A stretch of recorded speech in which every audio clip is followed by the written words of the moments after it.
ఓకేనా? ఎవరు? సమూయేలు. సో సమూయేలు తల్లిదండ్రులు ఎవరు?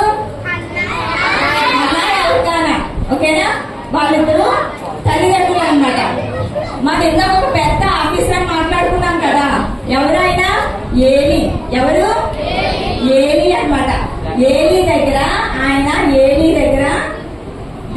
దేవుని యొక్క మందిరంలో యాజకుడుగా ఉన్నాడనమాట. ఆయన దగ్గరకు వచ్చి, నేను మొక్కుబడి చేసుకున్నాను, ప్రభు నాకు ఒక కుమారుని ఇచ్చాడు. నిజంగా దేవుడు మొక్కుబడి చేసుకుంది, దేవుడు ఇచ్చాడు. ఇచ్చిన తర్వాత అన్న ఏం చేసింది? అమ్మ బాబు కాకలాగా నాకు పుట్టాడు బిడ్డ, నేను ఇవ్వనని అనుకోలేదు. ఏం చేసింది? మొక్కుబడి చేసుకుంది. కాబట్టి ఏం చేసింది? వచ్చి ఆ బిడ్డని, చిన్న పిల్లాడు కదా, ఏం చేసింది? ఏలి దగ్గర అంటే దేవునికి అప్పచెప్పేసింది. దేవునికి అప్పచెప్పేసి అక్కడ ఆమె విడిచిపెట్టి వెళ్ళిపోయింది అనమాట. విడిచిపెట్టి వెళ్ళిపోయినప్పుడు ఆ చిన్నపిల్లవాడు ఏం చేసేవాడంటే ఏలి యొక్క ప్రతి పనిని అనమాట చేస్తా ఉన్నాడు అనమాట. పిల్లలు వింటున్నారా? మరి ఈ రోజు బైబిల్ ఎవరి గురించి చెప్పుకుంటాం? సమూయేలు గురించి. సమూయేలు తల్లి పేరేంటి? హన్నా. తండ్రి పేరు ఎల్కానా. మనం ఒక పెద్ద ఆఫీసర్ చెప్పుకున్నాం కదా, ఆయన పేరేంటి? ఏలి. ఓకేనా? తల్లి బిడ్డని మందిరంలో విడిచిపెట్టేస్తుందా? విడిచిపెట్టలేదా? విడిచిపెట్టేసింది. సో ఆ అబ్బాయి కూడా సమూయేలు ఏం చేసేవాడంట? మనం ఏమనుకున్నాం? ఆయన వృద్ధుడైపోయాడు. ఏలి వృద్ధుడైపోయినప్పుడు కానీ ఏ పని చెప్తే ఆ పని ఆ సమూయేలు చేస్తూ ఉండేవాడు అనమాట. ఏది చెప్తే అది చేస్తూ ఉండేవాడు. ఒక రోజు ఏమైందంటే సమూయేలు పడుకున్నాడు అనమాట. ఆ రోజంతా చేయాల్సినటువంటి పనులన్నీ చేసేసి పడుకున్నాడు. పడుకున్నప్పుడు సమూయేలుకి ఒక స్వరం వినిపించింది. మనకు పడుకున్నప్పుడు అంటే ఎలా ఉంటుంది? మనకి ఇల్లు పడుకున్నప్పుడు ఎలా ఉంటుంది? నైట్ టైం ఎలా ఉంటుంది? సరిగా చెప్పండి. చాలా సైలెంట్ గా, చాలా ప్రశాంతంగా ఉంటది కదా. ఉన్నప్పుడు అబ్బాయి ఇంకొక మాట వినపడింది అనమాట. ఏ మాట వినపడిందంటే సమూయేలు సమూయేలు అని వినిపించింది. వినిపిస్తే ఏం చేశాడు? యూజువల్ గా దాన్ని ఎవరు పిలుస్తా ఉంటారు? ఏలి పిలుస్తా ఉంటాడు దాన్ని పని చేయడానికి కదా. పడుకున్న అబ్బాయి ఏం చేశాడంటే సమూయేలు లేచి ఏలి దగ్గరికి వెళ్ళాడు అనమాట. పడుకున్న ఏలి దగ్గరికి వెళ్ళాడు అనమాట. ఏలి ఏం చెప్పాడు అంటే, అయ్యా నేను వచ్చాను, ఏ పనో చెప్పండి అంటాడు. అంటే ఏలి అంటాడు, ఏలి పిలిచాడా? ఏలి పిలవలేదు కాబట్టి నేను పిలవలేదు, వెళ్ళి పడుకో అని చెప్తాడు అనమాట. మళ్ళీ వెళ్ళి పడుకుంటాడు. మళ్ళీ పడుకున్నప్పుడు మళ్ళీ వినపడుతుంది ఒక స్వరం, సమూయేలు సమూయేలు అని మళ్ళీ వినపడుతుంది. మళ్ళీ ఏలి దగ్గరికి వస్తాడు. వచ్చి, అయ్యా నేను మీ దగ్గరికి వచ్చాను, చెప్పండి, ఏం పైన చెప్పండి, చేస్తానంటాడు. అయ్యో నేను పిలవలేదు, నేను పడుకున్నాను, నువ్వు కూడా వెళ్ళి పడుకో అని చెప్తాడు. మళ్ళీ వెళ్ళి పడుకుంటాడు. పడుకున్నప్పుడు మళ్ళీ మూడోసారి ఏంటంటే సమూయేలు సమూయేలు అని మళ్ళీ వినపడుతుంది. మళ్ళీ వస్తాడు. మళ్ళీ వచ్చినప్పుడు అయ్యో నేను పిలవలేదని చెప్పి సమూయేలు ఏలి ఏమనుకున్నాడంటే, ఓకే నేను పిలవట్లేదు కానీ దేవుడు పిలుస్తున్నాడని చెప్పి, నువ్వు ఈసారి కనుక నీకు మళ్ళీ అలాంటి స్వరం వినబడితే, అలాంటి మాట వినబడితే కనుక ఏం చెప్తావంటే, నీ దాసుడు ఆలకించుచున్నాడు, ఆజ్ఞ ఇమ్మనెను అని చెప్పంటాడు. ఏంటి? నీ దాసుడు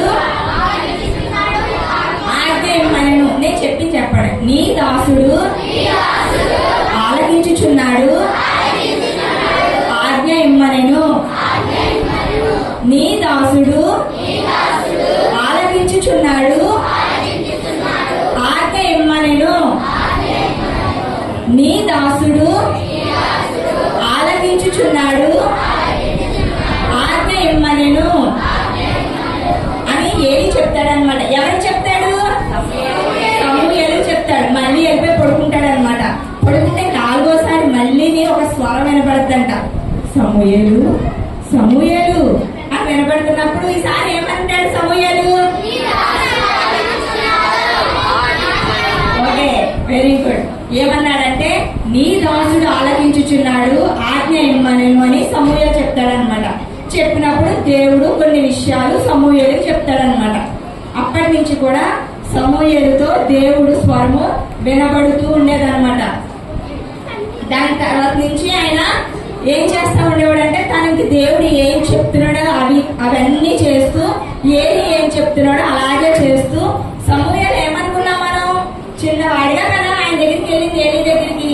అప్పటి నుంచి చిన్నప్పుడే కదా సమూయేలుకి దేవుని స్వరం వినపడింది. సో అప్పటి నుంచి కూడా చిన్ననాటి నుంచి కూడా దేవుని స్వరం వింటూ కూడా సమూయేలు ఎదగడం జరిగింది అనమాట. అక్కడ ఉన్నటువంటి నేను మొదట స్టోరీలో చెప్తున్నాను కదా, అక్కడున్న ఏలి ఆఫీసర్ యొక్క మన్నలను పొందుకుంటూ ఆ దేశంలో ఉన్న ప్రజల యొక్క మన్నలు కూడా పొందుకుంటూ దేవుని యొక్క తోడును తీసుకుంటూ దేవుని కృపతో ఎదుగుతూ ఉన్నాడు అనుకున్నాం కదా. అలాగే సమూయేలు కూడా మనుషుల దయ్యంను దేవుని దయ్యంను కూడా అతను ఎదుగుచూ వచ్చాడు అనమాట. అలాగా అక్కడ సమూయేలు ఎదుగుతూ ఉన్నాడు అనమాట. ఓకే, అర్థమైందా? ఇక్కడ వరకు అర్థమైందా? సమూయేలు తల్లి పేరేంటి? సమూయేలు ఎవరి దగ్గర పనిచేయడానికి వచ్చాడు? ఏలి దగ్గరికి వచ్చాడు. ఓకే, సమూయేలుని దేవుడు ఎన్నిసార్లు పిలిచాడు? ఎన్నోసార్లు దేవుడికి సమాధానం చెప్పాడు. ఓకే, ముందు 3 సార్లు ఎవరి దగ్గరికి వెళ్ళాడు? దగ్గరికి వెళ్ళాడు కదా. సో ఇలాగా ఏమవుతున్నాడు? సమూలు చక్కగా ఎదుగుతూ ఉన్నాడు అనుకున్నాం. ఎవరి సహాయంతో? సమూయేలు ఎవరి సహాయంతో ఎదుగుతూ వచ్చాడు? దేవుని సహాయంతో ఎదుగుతూ వచ్చాడంట. అందరి మన్నలు పొందుకుంటా ఉన్నాడు అనమాట. ఇలాగా అమ్మా కామ్గా ఉండాలి ప్లీజ్, అమ్మా ప్లీజ్ కామ్గా ఉండాలి. ఇంకా 5 minutes అంతే, 5 to 10 minutes లో క్లోజ్ అయిపోతుంది. సరేనా? సో ఇలా దేవుడు సహాయం చేస్తూ దేవుడు సమూయేలుకి సహాయం చేస్తూ ఉంటూ కొన్ని గొప్ప కార్యాలు సమూయేలు చేయించాడు అనమాట. నిజానికి కార్యాలన్నీ ఎవరి చేత చేయించాలి? ఎవరితో? ఏలి కుమారులతో చేయించాలి అవన్నీ కూడా. కానీ వాళ్ళు ఎలా ఉన్నారు? తండ్రి మాట వినలేదు. వాళ్ళకి నచ్చినట్టు బ్రతుకుతూ వాళ్ళు మరణించడం ద్వారా ఎవరు దేవుడి మాట విన్నారు? ద్వారా ఎవరు దేవుడి యొక్క కార్యాలు ఎవరి చేత చేయించుకున్నాడు? చేత చేయించుకున్నాడు అనమాట. సో ఇప్పుడు ఫస్ట్ ఏం చేశాడో చూద్దాం. దేవుడు ఇశ్రాయేలుకి ఆ సమయంలో అంటే వాళ్ళు ఏలి యొక్క తర్వాత వాళ్ళ పిల్లల యొక్క నాయకత్వంలో ఉన్నప్పుడు ప్రజలు కూడా ఇష్టానుసారంగా వాళ్ళు పాపం చేసేవారు అనమాట. వాళ్ళు చేసిన పాపాలలో ముఖ్యమైనది ఏంటంటే నిజానికి దేవుణ్ణి ఆరాధించాలి కదా, దేవుణ్ణి ఆరాధించకుండా విగ్రహారాధనకి వెళ్ళిపోయేవారు అనమాట. విగ్రహారాధనకి వెళ్ళిపోయినప్పుడు వాళ్ళు చాలా భయంకరంగా పాపం చేసేవారు అనమాట. అలాగే దేవుడు మాకు వద్దు, కనపడట్లేదు కదా, దేవుడు మాకు స్వరం వినపడట్లేదు అని చెప్పి దేవుడు మాకు వద్దు అనుకుని మాకు మానవ రాజులు కావాలి అని ఇలా రకరకాలుగా వాళ్ళ యొక్క స్వభావం మారిపోయి చాలా చాలా పాపం చేస్తూ ఉండేవారంట. అమ్మా ఒక 1 minute ఇస్తాను, మాట్లాడేసుకోండి. నేను వెయిట్ చేస్తాను. మాట్లాడేసుకోండి. ఇబ్బందిగా ఉంది కదా, నాకు అర్థమవుతుంది. ఓకే, నేను కామైపోతాను. దేవుడు నాతో చక్కగా మాట్లాడతాడు, నేను వింటాను, నేను ఆశీర్వదించబడతాను.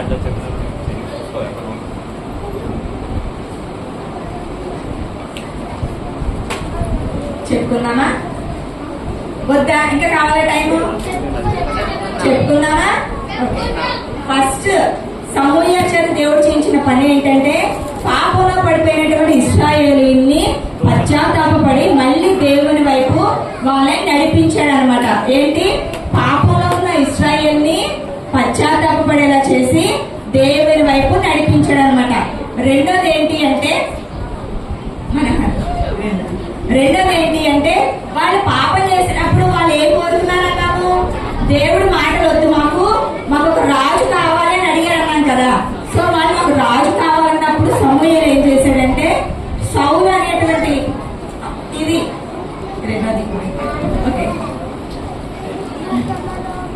సౌలుని వాళ్ళు అభిషేకించాడు అనమాట రాజుగా. మొట్టమొదటి రాజు ఎవరు అంటే ఇశ్రాయేలీయులకు మొట్టమొదటి రాజుగా సౌలుని అభిషేకించాడు అనమాట. మీ అందరికీ తెలుసు కదా, సౌలు గురించి మనం మాట్లాడుకుంటాం కదా సండే స్కూల్లో. సో ఒక రాజుని దేవుడు సమూయేలు చేత అభిషేకించాడు అనమాట. రెండోసారి ఏంటి అంటే రెండోది ఎవరు అంటే సౌలు సరిగ్గా లేకపోవడం చేత నిన్న మీరు నేర్చుకున్నారు కదా దావీదు లాంటి గొప్ప మహారాజును కూడా మొట్టమొదటి రాజు సమూయేలు చేత అభిషేకించుకున్నాడు. తర్వాత దావీదు లాంటి గొప్ప రాజును కూడా సమూయేలు చేత దేవుడు అభిషేకించాడు అనమాట. సో దావీదును కూడా సమూయేలు అభిషేకించాడు.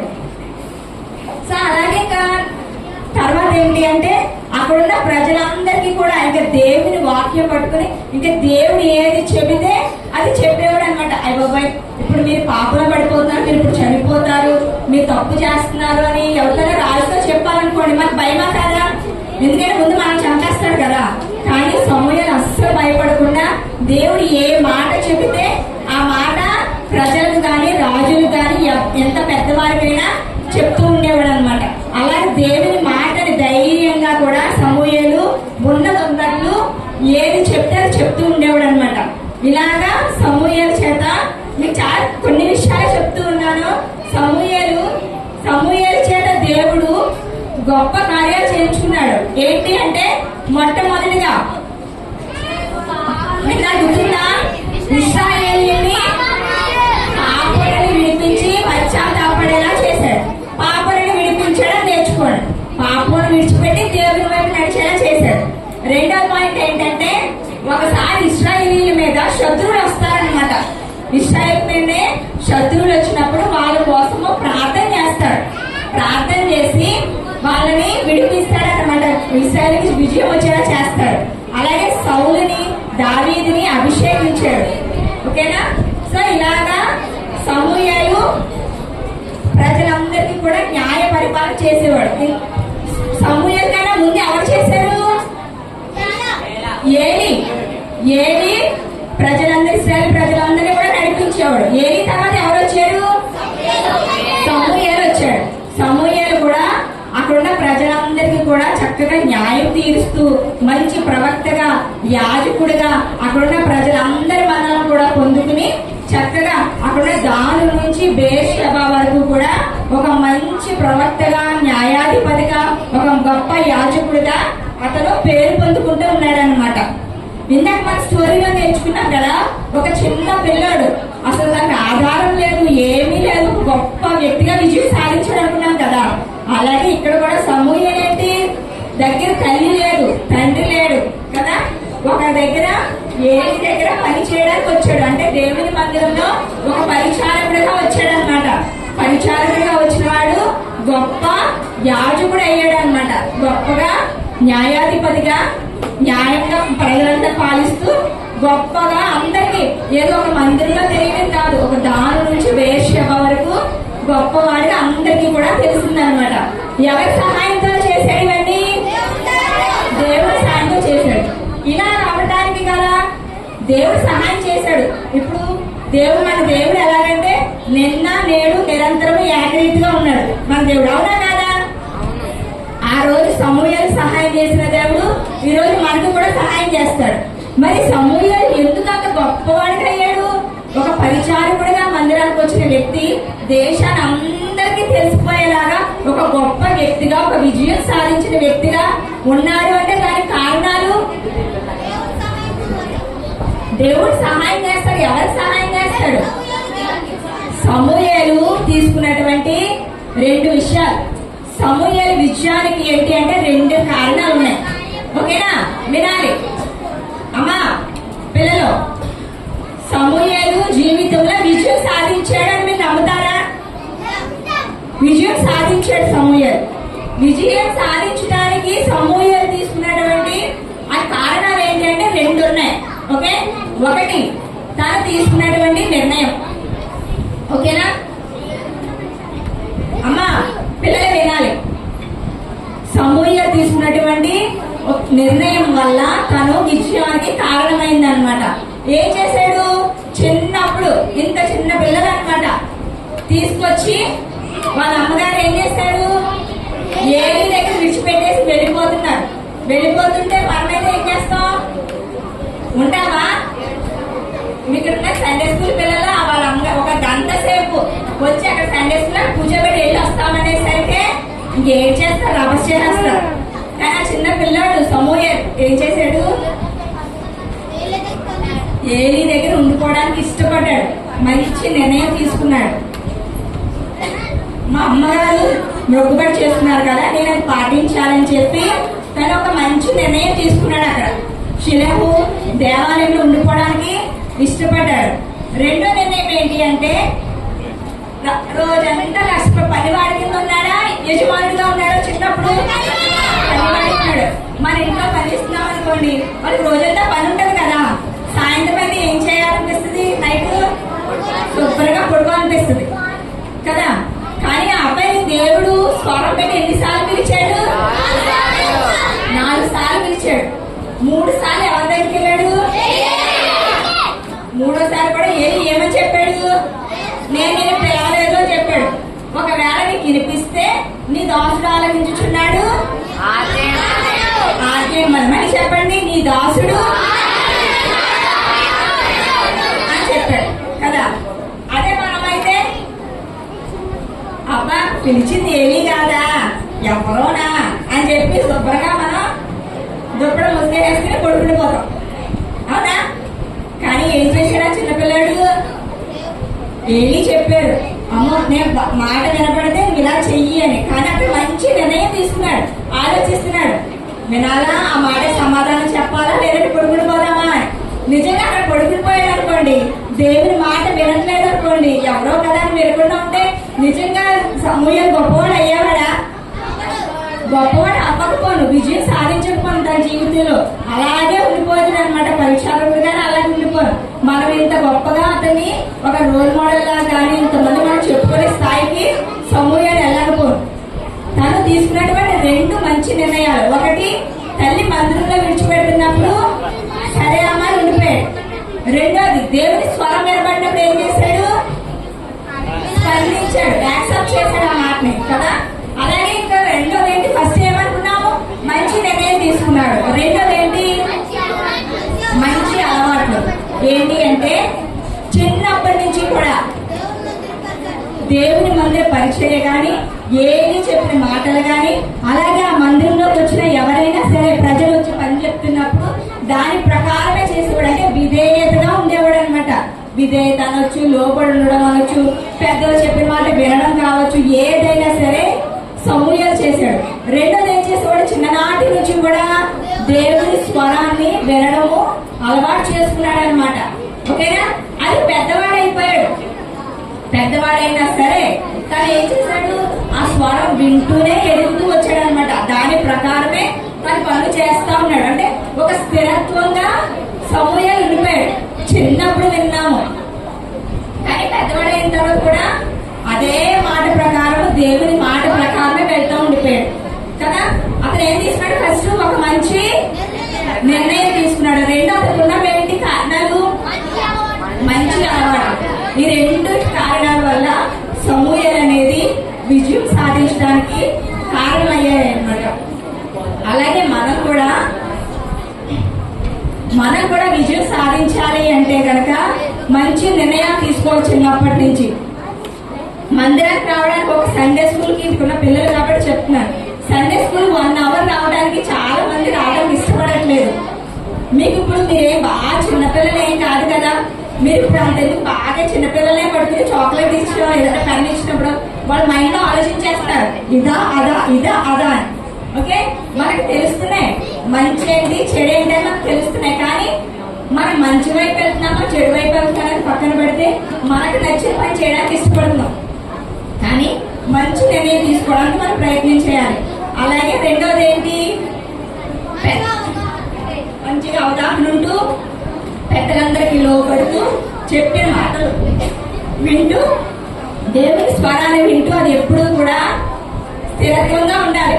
చాలా మంది ఏంటంటే సండే స్కూల్లో ఉన్నప్పుడు బాగా ఉంటారు, అవి బాగా కటస్వారం చెప్తారు, చక్కగా క్రమంగా వస్తారు, చాలా బాగుంటాయి పిల్లలు అనుకుంటాం.